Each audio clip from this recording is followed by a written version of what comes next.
What is sacred stone therapy?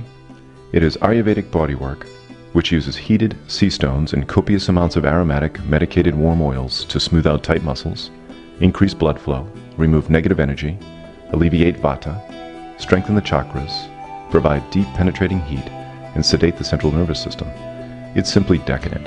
The sweetness of life is renewed. Everyone who sees this treatment is captivated by the possibility of receiving such a treatment. As Paramahansa Yogananda once said, the emergence of nature, stones, metals, and so forth are the first symbols of God's beauty. Karyn is the founder of Sacred Stone, a healing arts institute based on Ayurvedic principles.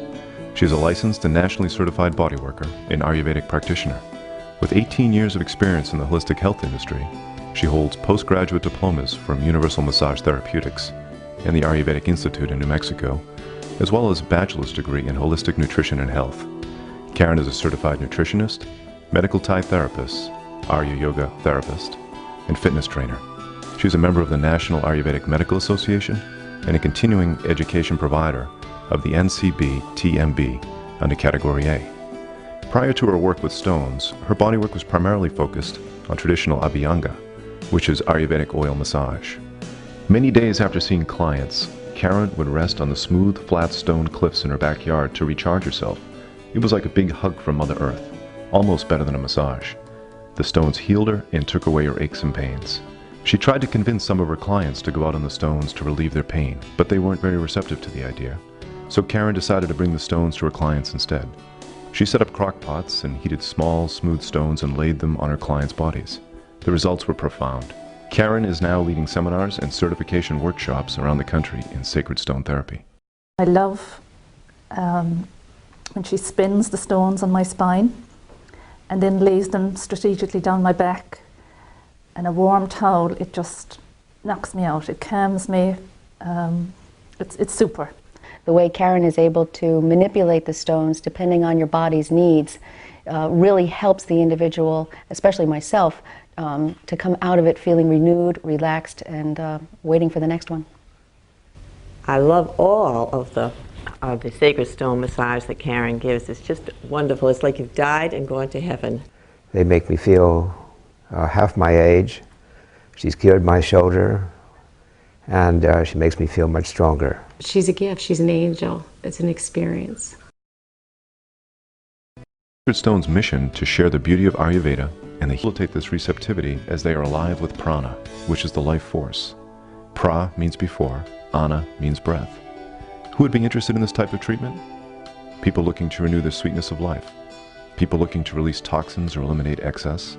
People looking for purification and healing. People looking to strengthen and rejuvenate. People looking to maintain balance in their lives. Spa and health club owners may wish to provide this service.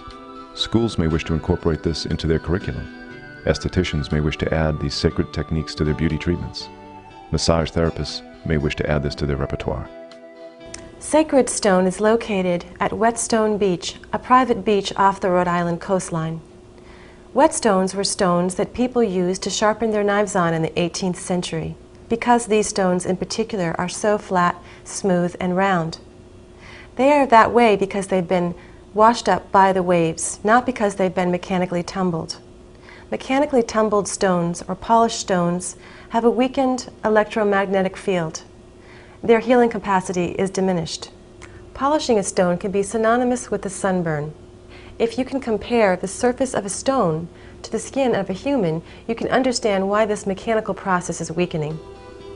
A rough stone can turn into a polished, beautiful stone by mechanical, accelerated manipulation, but under the exterior of all this vanity, the internal subatomic material of the stone will be damaged.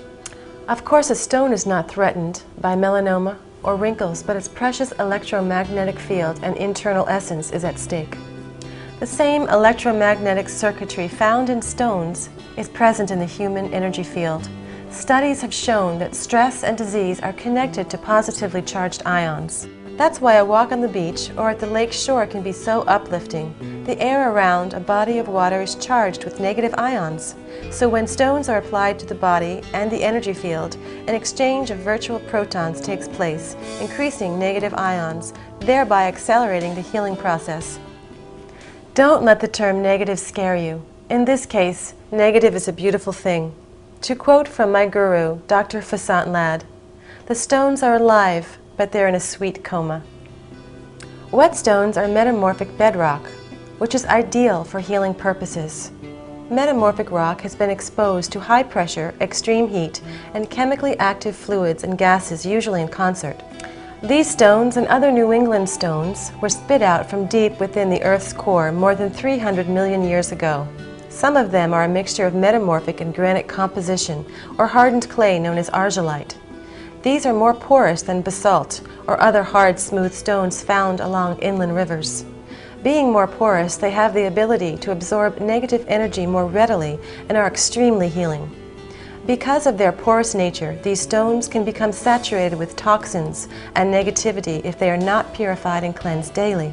They need a rest in the fresh air, the rain, and the sun at the end of every week, or better yet, at the end of every day. They have the energy of the oceanic salt, which is purifying to the body and electromagnetic field. These stones act as magnets, drawing out repressed emotion and deep sorrow, transforming them if the client is ready for the transformation.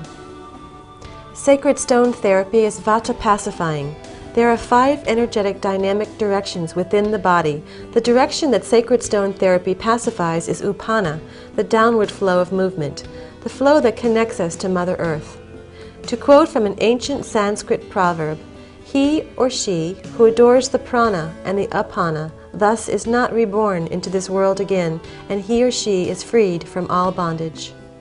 What is Ayurveda?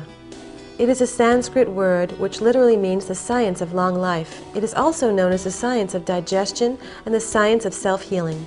The UN World Health Organization recognizes Ayurveda as one of the top 3 medical systems in America.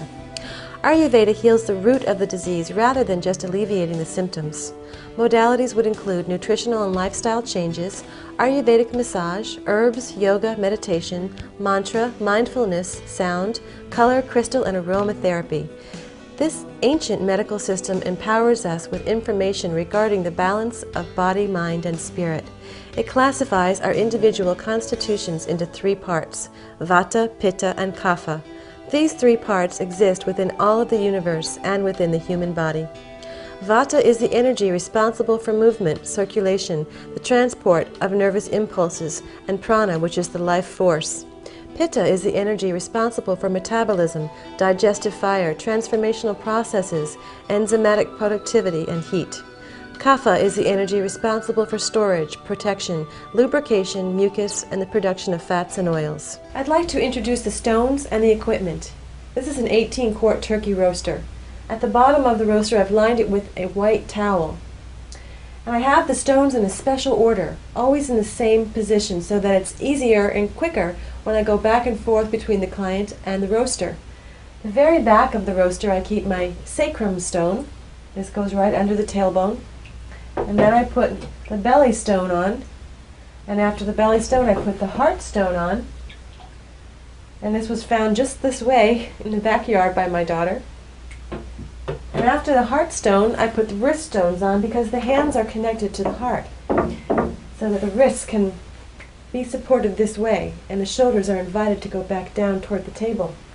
After the wrist stones, I take the rhomboid stones, about equal in size, and I ask the client to lift their shoulders and I place them under.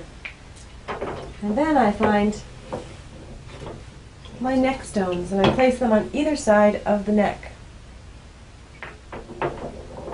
And after that, I come here to my amethyst geode, and I have a blue lapis for the throat chakra, and I have a amethyst crystal.